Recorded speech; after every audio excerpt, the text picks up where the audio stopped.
Мы стоим в приемном пункте, именно Якутия с тобой называется наше народное движение. Тут принимаем с населения мы одежду для наших воинов, продукты питания и лекарства. В общем, народ активно у нас участвует. Ну, надеемся, что и дальше так будет.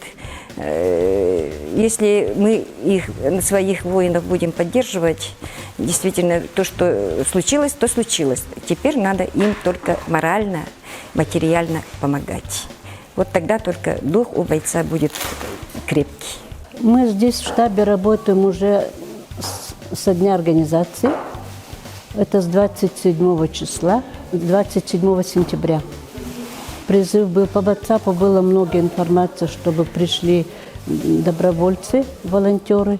И как услышали, сюда подошла я. Приглашаю волонтеров здесь тоже работать, хотя бы по несколько часов или часов полтора прийти и мобилизованно помогать упаковывать вещи и отправлять быстро рейсом, самолетами по воинским частям. Мы с ребятами из колледжа, получается, пришли, помогаем и дальше будем помогать. Ну, волонтерство – это не просто что-то брать и так далее, это же твоя ответственность, и ты должен сам прийти и помочь. Нет ничего сложного, просто должен сам прийти, сам осознать, что сам должен сделать, и ради чего ты должен сделать, ради кого, ради Родины. Мы с ребятами приходим после пар, после учебы, после этих, и других тоже организуем, и помогаем, приходим сюда каждый день, мы должны помогать.